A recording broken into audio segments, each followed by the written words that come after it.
다 같이 사도신경으로 신앙을 고백드림으로써 주일 예배를 하나님 앞에 드리겠습니다.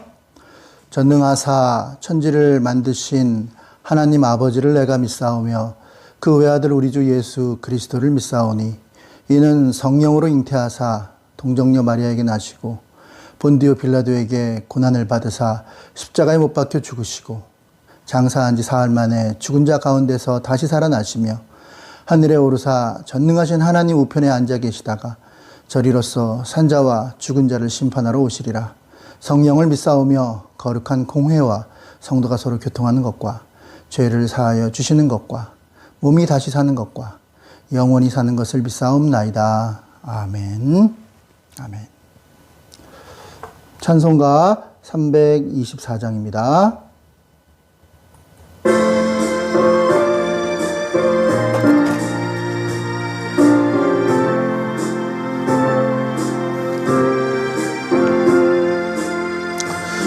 예수 나를 오라 하네 예수 나를 오라 하네 어디든지 주를 따라 주와 같이 가려네 주의 인도하심 따라 주의 인도하심 따라 어디든지 주를 따라 주와 같이 가려네 만해 동산까지 주와 함께 가려하네 피땀 흘린 동산까지 주와 함께 같이 가려네 주의 인도하심 따라 주의 인도하심 따라 어디든지 주를 따라 주와 같이 가려네 심판하실 자리까지 주와 함께 가려하네 심판하실 자리까지 주와 함께 가려네 주의 인도하심 따라 주의 인도하심 따라 어디든지 주를 따라 주와 같이 가려네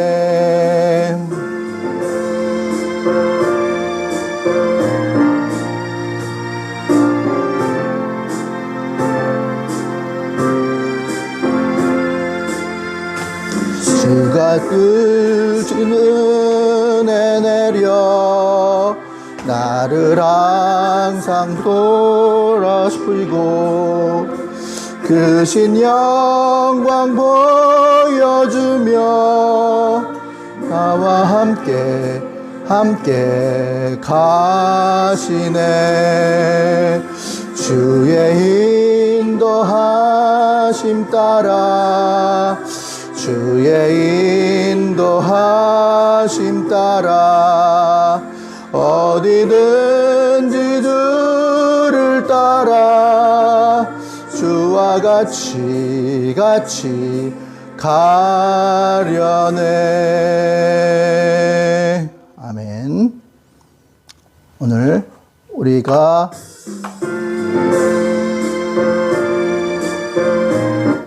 배울 하나님 말씀을 성경 말씀을 먼저 보겠습니다. 성경 말씀은 사도행전 18장 12절에서 23절의 말씀이 되겠습니다. 하나님 말씀의 제목은 생각 못한 인도하심. 말씀의 제목은 생각 못한 인도하심. 함께 따라 읽겠습니다. 생각 못한 인도하심. 하나님 말씀 같이 보겠습니다. 12절 같이 읽겠습니다. 갈리오가 아가야 총독 되었을 때에 유다인이 일제히 일어나 바울을 대적하여 법정으로 데리고 가서 말하되 이 사람이 율법을 어기면서 하나님을 경외하라 사람들을 권한다 하거늘 바울이 입을 열고자 할 때에 갈리오가 유대인들에게 이르되 너희 유대인들아 만일 이것이 무슨 부정한 일이나 불량한 행동이었으면 너희 말을 들어주는 것이 옳거니와 만일 문제가 언어와 명칭과 너희 법에 관한 것이면 너희가 스스로 처리하라. 나는 이러한 일에 재판장 되기를 원하지 아니하노라 하고 그들을 법정에서 쫓아내니 모든 사람이 회당장 소수대네를 잡아 법정 앞에 때리되 갈리오가 이 일을 상관하지 아니하니라. 바울은 더 여러 날 머물다가 형제들과 작별하고 배 타고 수리아로 떠날 갈새 브리스길라와 아굴라도 함께 하더라. 바울이 일찍이 서원이 있으므로 겐그리아에서 머리를 깎았더라. 에베소에 와서 그들을 거기 머물게 하고 자기는 회당에 들어가서 유대인들과 변론하니 여러 사람이 더 오래 있기를 청하되 허락하지 아니하고 작별하여 이르되 만일 하나님의 뜻이면 너희에게 돌아오리라 하고 배를 타고 에베소를 떠나 가이사랴에 상륙하여 올라가 교회의 안부를 물은 후 안디옥으로 내려가서 얼마 있다가 떠나 갈라디아와 부르기아와 땅을 차례로 다니며 모든 제자를 굳건하게 하니라. 아멘. 아멘. 사도 바울께서는 3차 전도여행을 하셨습니다.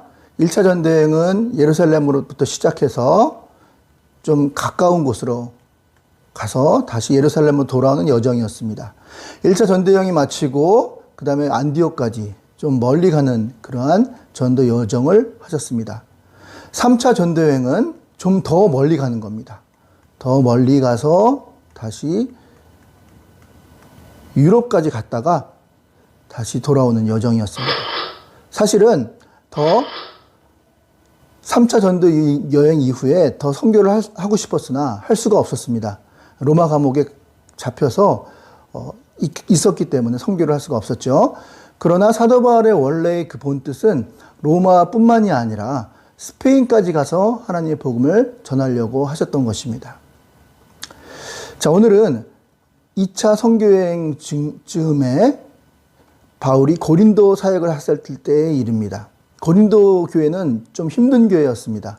그리고 좀 문란한, 성적으로 매우 문란한 도시였습니다. 그렇기 때문에 좀 포기하고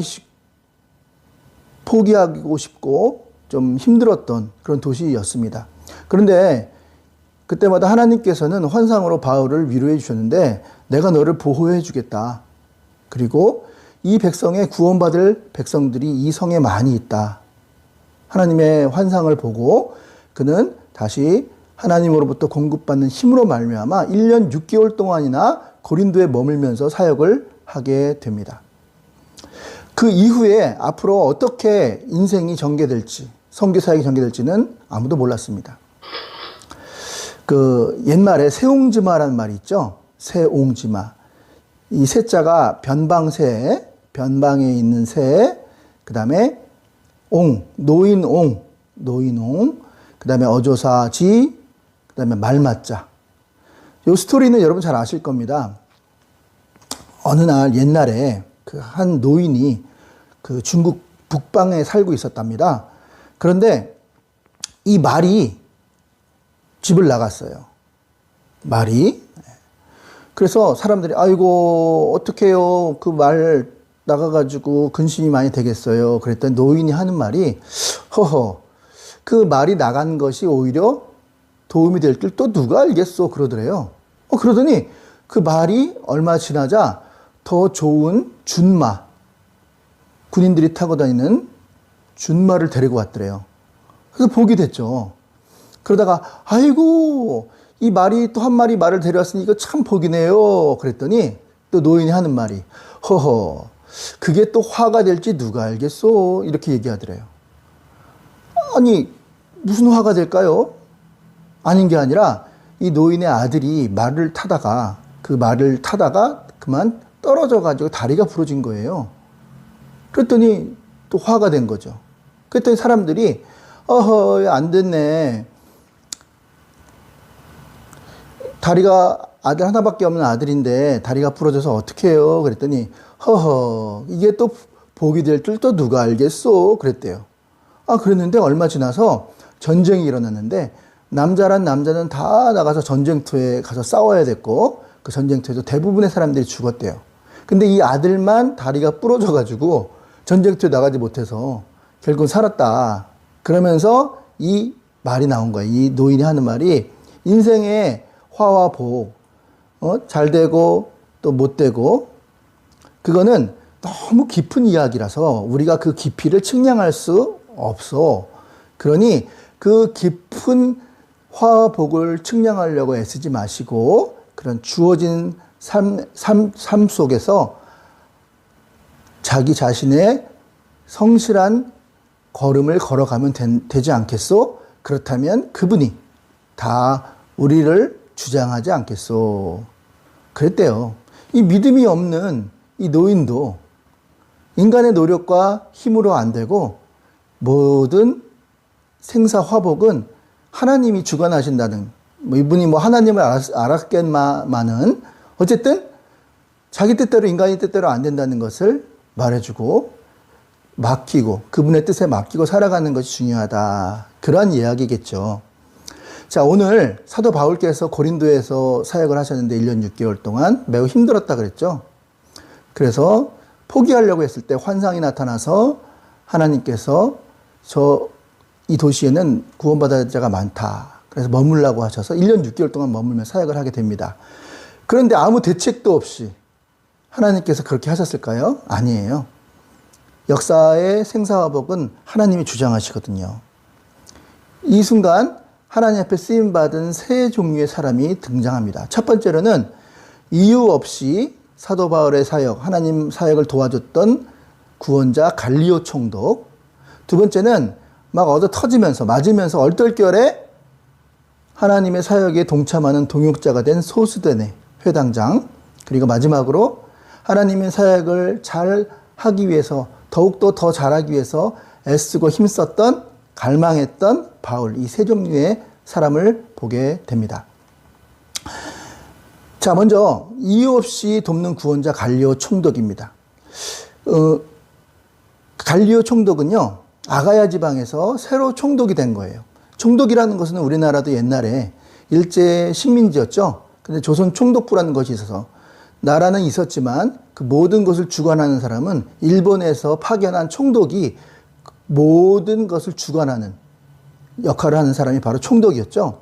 마찬가지예요. 아가야 지방에서 이 갈리오라는 총독이 새로 교체됐어요. 교체되는 시기에 고린도 교체된 시기에 바로 이제 사도 바울이 사역을 했는데 이 갈리오 총독은 교체된 총독이에요.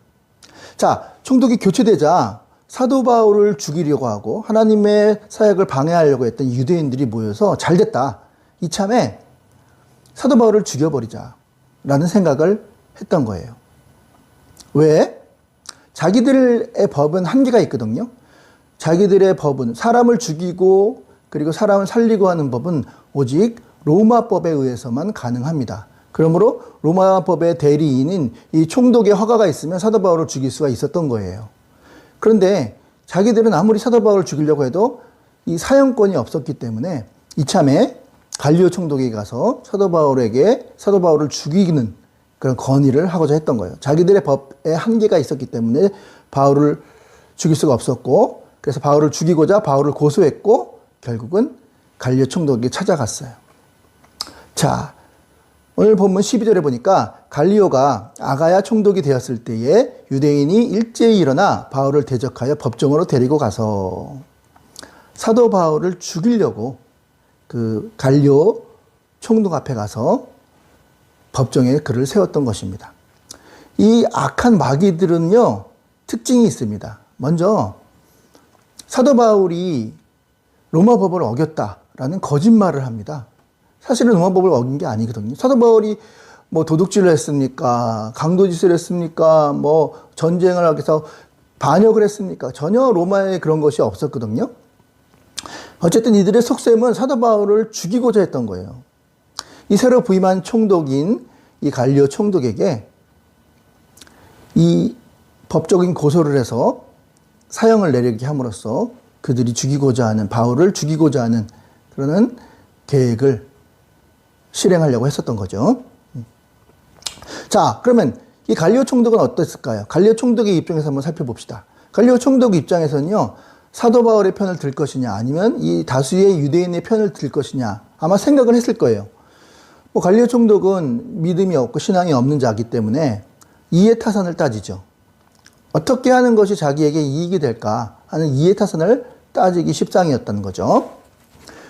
일반적으로 생각하면 바울은 한 사람이고 또 갈리오 지방에 있었던 사람도 아니고 외지에서 온 사람이고 또 이 유대인들은 이 지방에 있었던 사람이고 고린도 지방, 그리고 다수고, 그러면 당연히 이들의 토호라고 하거든요. 그 지방에 머물러 있는 그러한 터줏대감들, 이들의 세력을 등에 업지 않고서는 또 아무래도 총독의 역할을 하기 쉽지 않았을 거예요.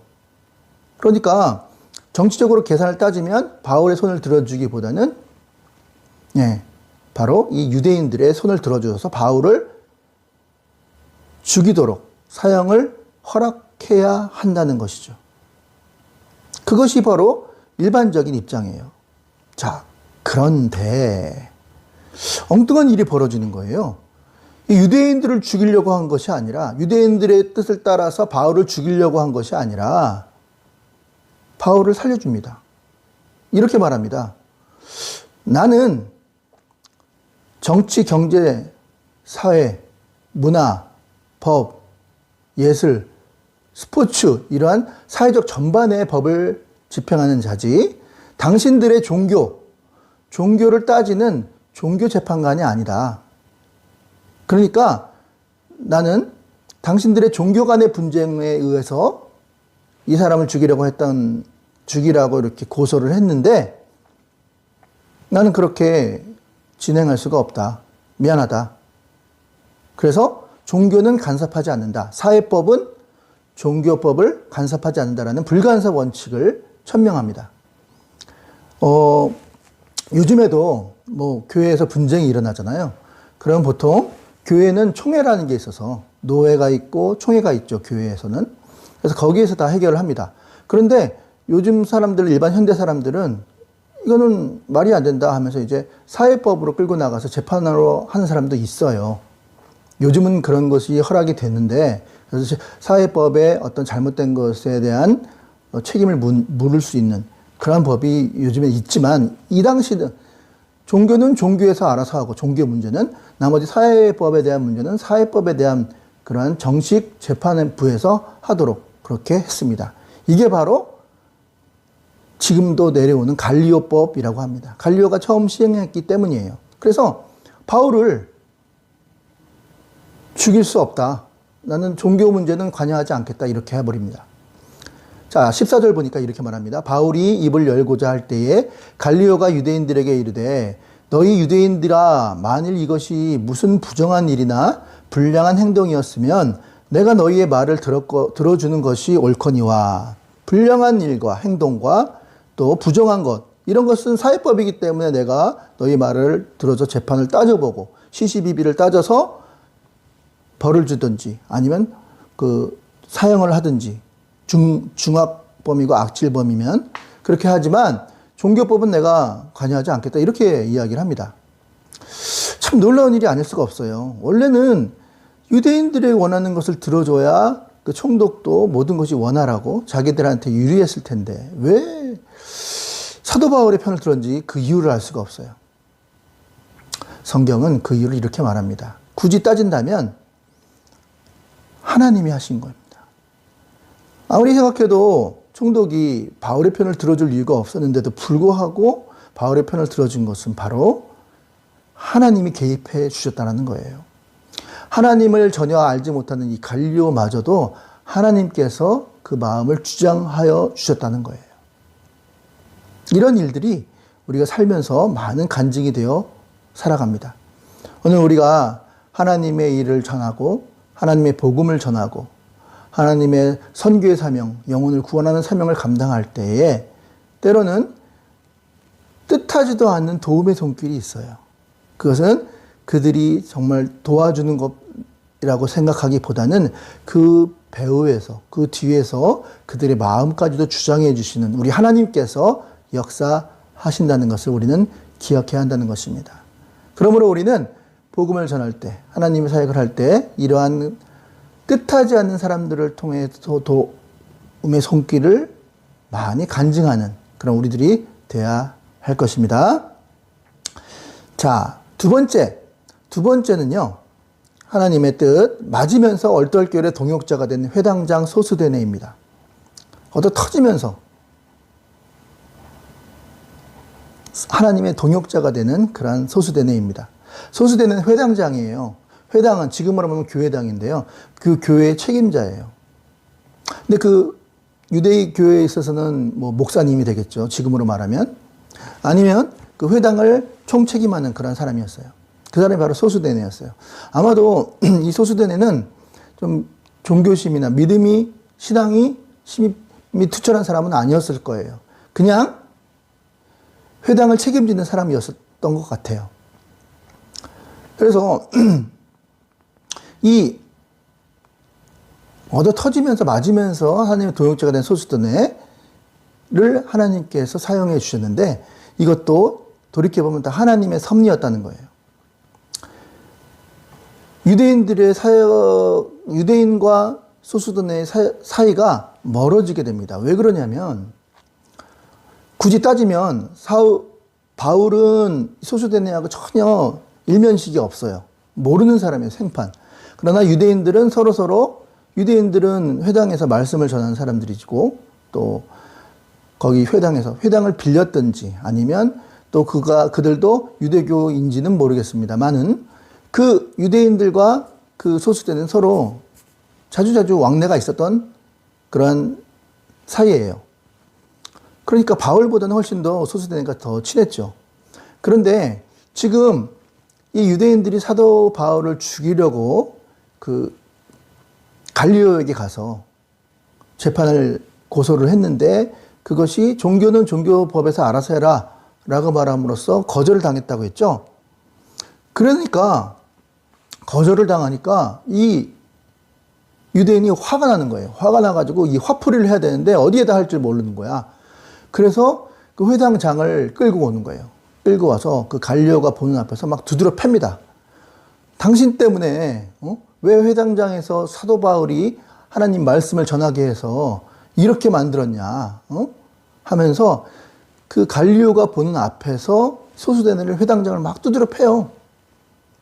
당신이 바울을 허락하지 않았다면 예수님의 복음을 전하지 않았을 텐데 당신 때문에 이 일이 이렇게 됐다고 막 두드려 팹니다. 그러면서 두드려 패면서 뭘 하는 거예요? 과시하는 거예요. 우리가 이렇게 두드려 팰 수 있는 힘도 있다 하면서 갈리오 총독에게 무언의 시위를 하는 모습이었다는 거예요. 그럼 소수대네 입장에서 봅시다. 이게 웬 날벼락이에요. 갑자기 두드려 맞잖아요. 그러다 보니까 나를 두드려 패는 사람을 좋아할 리가 없죠. 자연스럽게 소수대네와 유대인들의 사이가 멀어지게 됩니다. 그러면서 나중에 이 소수대네가 바울의 동역자, 하나님 말씀의 복음을 전하는 동역자가 돼요. 놀라운 일이 아닐 수가 없습니다. 16절에 보니까 그들을 법정에서 쫓아내니 그들은 유대인들입니다. 누가요? 갈리오 총독이 나가시오 이제. 종교 문제는 당신들이 알아서 하시오. 그랬더니 모든 사람은 유대인들입니다. 회당장 소수대네를 잡아다가 법정 앞에서 때리되 갈리오가 이 일에 상관하지 아니하니라. 때리든 말든 알아서 하십시오 하고 문 걸어 잠그고 들어갔다는 거예요. 자, 유대인이 화풀이를 당한 이 소수대네는 아까도 말씀드렸지만 왜 바울을 설교시켜가지고 설교를 해서 예수님의 복음을 전하게 해가지고 이렇게 일이 커지게 만들었느냐 하면서 유대인들이 때렸다 그랬죠. 그리고 갈리오는 이 일에 대해 상관하지 않고 소수대의 입장에서는 날벼락이다 이렇게 말씀을 드렸습니다. 나중에 이 소수대네가 사도 바울의 동역자가 돼요. 고린도전서 1장 1절에 보니까요. 하나님의 뜻을 따라 그리스도 예수의 사도의 부르심을 받은 바울과 형제 소수대네를 뭐라고 부릅니까? 형제라고 불러요. 동역자가 된 거예요. 자, 얼떨결에 맞았잖아요. 소수대네 입장에서는. 억울하기도 하죠. 그러나 결국은 얼떨결에 맞았지만 하나님의 뜻이 계셔서 바울의 동역자가 되었던 것입니다. 여러분들은 어떠세요? 이렇게 얼떨결에 믿음이 없는데 얼떨결에 맞아서 하나님의 복음을 전하는 그런 동역자가 되고 싶어요? 아니면 그냥 편한 대로 안주하다가 하나님 오실 때 버림받는 그런 인생이 되길 원해요. 저 같으면 차라리 좀 두드려 맞아도 하나님의 사역자가 되는 게 낫죠. 자, 이렇게 얼떨결에 하나님의 사역자, 동역자가 되는 사람이 또 있습니다. 그 사람은 바로 구레네 시몬입니다. 구레네 시몬 누구예요? 예수님께서 너와 나와 우리의 모든 죄를 위해 십자가에 달려 죽으셨는데 예수님께서 기운이 없으셨어요. 골고다 언덕에 십자가를 자기 몸무게보다 무거운 그 십자가를 지고 갈 기운이 없어요. 그런데 갑자기 예수님께서 픽 쓰러지니까 그 옆에 지나가던 구레네 시몬을 로마 군병이 잡아서 야, 네가 대신 지어. 그래가지고 얼떨결에 그 십자가를 예수님이 지어야 할 십자가를 지고 골고다 언덕까지 꼭대기까지 지고 가는 사람, 그 사람이 바로 누굽니까? 구레네 시몬이에요. 자, 마가복음 15장 21절에 마침 알렉산더와 루포의 아버지인 구레네 사람 시몬이, 그러니까 이 구레네 시몬이 아들이 둘이 있는데 누구요? 알렉산더. 또 누구요? 루포. 시골로부터 와서 시골 사람이었나 봐요. 지나가는데 그들이 그를 억지로 같이 가게 하여 예수의 십자가를 지우고. 그러니까 이 구레네 시몬이 십자가를 지지 않았으면 자기 아들 알렉산더와 루포가 하나님을 믿는, 예수님을 믿는 그런 신앙을 가질 수가 없었을 거예요. 근데 억지로라도 얼떨결에 예수님의 십자가를 졌다가 이렇게 그 아들들 알렉산더와 루포가 구원을 받고 그 가정이 구원을 받고 지금도 예수님의 십자가를 대신 지은 구레네 시몬에 대해서 많은 사람들이 그를 존경하고 칭송하지 않습니까? 로마서 16장 13절에 이렇게 말합니다. 주 안에서 택하심을 입은 루포와 그의 어머니에게 문안하라. 알렉산더 루포라 그랬죠? 알렉산더는 형, 동생이 루포. 루포의 어머니, 그러니까 구레네 시몬의 아내죠. 루포의 어머니고 구레네 시몬의 아내인 그 어머니가 있는데요. 구레네 시몬의 아내, 그 어머니에게 사도 바울이 문안하라. 그의 어머니는 곧 내 어머니라. 이걸 또 문자 그대로 해석해서 그러면 루포하고 사도 바울하고 형제지간인가? 아니, 구레네 시몬과 루포하고 알렉산더하고 바울하고 형제지간, 그건 아니에요. 여기서 말한 뜻은 어머니와 같이 존귀하고 귀중한 그런 중요한 분이다, 이런 뜻이에요. 누가? 구레네 시몬의 아내, 그리고 루포와 알렉산더의 어머니가. 그러니까 그 아들뿐만이 아니라 그 가정, 온 가족이 기독교 명문 가정이 되고 믿음 안에서 굳건히 서는 가정이 되었다라는 거죠. 그러니까 하나님의 뜻은 이렇게 얼떨결에 주시는 은혜도 있다라는 거예요. 얼떨결에 얻어터지면서 받았던 그런 은혜, 그래도 얻어터지면서 하나님 은혜를 받고 하나님 뜻에 따라서 사역하는 게 더 복된 일이에요. 그냥 편안하게 하다가 버림받는 것보다는 그 결과가 나중에 하나님 안에서 하나님의 사역자로 쓰임받는 게 얼마나 복된 일인지 모르는 거예요. 바라기는 우리도 혹 때로는 얼떨결에 하나님 앞에 쓰임받을 때가 있어요. 전혀 계획이 없었는데 하나님 뜻대로 인도하실 받을 때가 있다고요. 그럴 때 순종하면 복된 승리가 있다는 것을 우리는 기억하시기 바랍니다. 자, 세 번째. 이번에는 하나님의 사역을 더 잘하고 하나님의 사역을 더 열심히 하기를 갈망하는 바울입니다. 바울은요, 겐그리아에서 머리를 자릅니다. 여러분, 머리를 자른다는 것은요, 뭔가 심경의 변화가 있었던 거예요. 지금 사도 바울이 머리를 잘랐던 갱그리아에는요, 2차 전도여행을 마치고 3차 전도여행을 시작하기 그 간격이 있는 그 시기예요. 뭔가 머리를 잘랐다는 것은 새로운 결심을 한다는 것이거든요. 심각한 결심. 아마도 많은 학자들은 3차 전도 여행을 해서 더 멀리 가서 더 많은 영혼들을 구원해야겠다라는 계획을 하고 나서 이 머리를 깎지 않았을까. 이렇게 학자들은 말을 합니다. 이렇게 하나님의 인도하심을 간절히 목말라 하는 그런 바울의 모습입니다. 그는 2차 전도 여행을 마친 후 머리를 깎고 결심을 하게 됩니다. 그리고 하나님, 당신의 뜻이 무엇입니까? 라고 구했습니다. 그리고 당신의 뜻에 따라 옳은 판단을 하게 하여 주옵소서. 여러분, 사도 바울은 어떤 사람이에요? 의지력이 강한 사람이에요. 자기가 계획한 것은 반드시 이루어내는 그런 사람이에요. 그런데요, 이 16장에 나오는 사도 바울과 18장에 나온 사도 바울은 조금 달라요. 16장에 나왔던 사도 바울은 자기가 계획하고 준비해서 그것을 끝까지 이루는, 어떠한 난관이 있어도 그걸 돌파하고 나아가는 그런 사람이었다고 한다면, 18장, 요 갱그리에서 머리를 깎고 결심을 한다면 18장의 그 사도 바울은요, 달라요. 아버지의 뜻대로 하옵소서. 아버지의 뜻대로 하옵소서. 여러분, 어떤 분도 기도를 하는 분들을 보면요, 주시옵소서, 주시옵소서라고 말한다는 것은, 결국은 주시옵소서라고 말한다는 그 기도의 내용은 자기가 다 계획하고 있다라는 얘기 아니겠어요? 그러니까 달라는 거죠. 이거 주세요. 그런데 믿음이 점점 깊어지고 신앙이 깊어지면요, 주시옵소서라는 기도 잘 안 해요.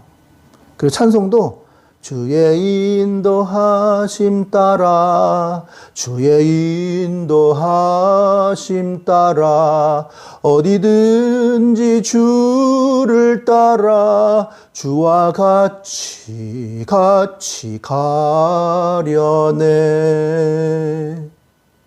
하나님이 인도해 주세요. 저의 앞길을 인도해 주세요. 인도하심을 바라는 사람으로 바뀌게 된다는 거예요. 오늘 욥기서 23장 10절에 이렇게 말합니다. 그러나 내가 가는 길을 그가 아시나니 그가 나를 단련하신 후에는 내가 순금같이 되어 나오리라. 욥의 기도였죠. 온갖 고난을 당한 다음에 결국은 나중에 하나님의 뜻대로 자기의 어떤 의지를 버리고요, 잘 되든 못 되든 하나님의 인도하심 따라 가겠다는 그러한 고백이 아니겠습니까? 우리의 기도도 마찬가지라는 거예요. 그 기도를 들으면 그 사람의 수준을 알 수 있어요. 주세요, 주세요, 달라, 달라, 달라. 안 주면 안 돼요. 아니면 주세요. 어떻게 보면 이거 고집 부리는 거 아니에요? 그러나 내 안에 있는 자아가 완전히 무너진 사람, 내 뜻을 버린 사람, 그러면 누구의 인도를 받아요? 하나님의 인도를 받고 하나님이 원하시는 대로 하나님 중심으로 하나님 인도를 목말라 하는 사람, 점점 바뀌게 된다는 것입니다. 사도 바울은 머리를 깎으면서 16장 이전의 사도 바울과 18장 이후의 사도 바울이 바뀌게 된다는 거예요. 16장에는요, 사도 바울은 아시아에서 복음을 전하기를 원했어요. 아시아에 가서 복음을 전해야겠습니다. 그런데 하나님 환상이 나타나서 아시아로 가지 말고 들어와로, 유럽으로 가라. 하나님 환상이 나타나요. 그래서 아시아로 갔을까요? 유럽으로 갔을까요? 원래 사도 바울의 그 강인한 의지를 따진다면 아시아로 분명히 갔을 거예요. 근데 바뀌었다니까요. 더 깊어졌다니까요. 자기를 버렸다니까요. 자아를 버리고 자기 뜻을 버리고 자기 의지를 버렸다니까요. 하나님의 인도하심 따라, 주의 인도하심 따라 가겠습니다. 그래서 아시아로 가지 않고 유럽으로 가는, 이후로는 자기의 뜻과 자기의 의지를 관찰하는 자가 아닌 하나님의 뜻과 하나님의 인도하심을 갈망하고 간구하는 그런 자로 바뀌게 되었다는 거예요. 우리도 마찬가지예요. 달라. 그건 내 뜻일 수가 있어요. 나의 의지일 수가 있다고요. 그러나 그 의지마저도 하나님, 저는 알지 못합니다. 어린아이와 같습니다. 제가 뭘 알겠습니까? 하나님 인도해 주세요. 하며 하나님의 인도를 갈망하고 구하면 하나님은 반드시 우리를 좋은 길로 인도해 주실 것입니다. 그런 은혜가 있기를 주님의 이름으로 축원을 드립니다. 자, 체험해야 합니다. 어떤 체험이요?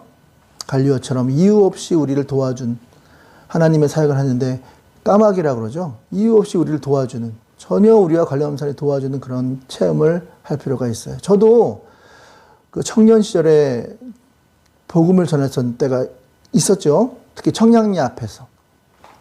청량리 앞에서 복음을 전하는데, 그 청량리에서 복음을 전하고 찬송을 하니까 막 시끄럽게 하니까 거기에 이제 이렇게 생긴 포주라 그러죠. 와가지고 멱살을 잡고 끌고 막 가려고 했었어요. 그랬을 때 어떤 사람이 그렇게 하지 마시오.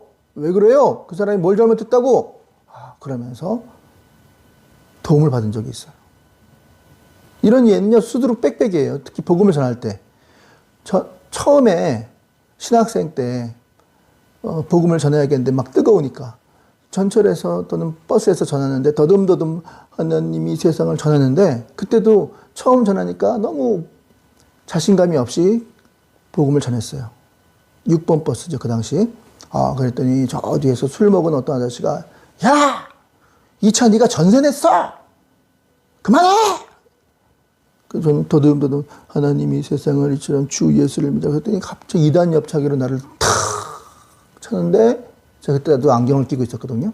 안경이 탁 나가 떨어지는 거예요. 나는 이제 죽었구나. 이렇게 해서 순교하는구나. 근데 갑자기 기사 선생님이 왜 그래요? 당신이 뭔데? 당신이야말로 이 차 전세 냈어요? 그래서 나를 때리지 못하게 막아주셨어요.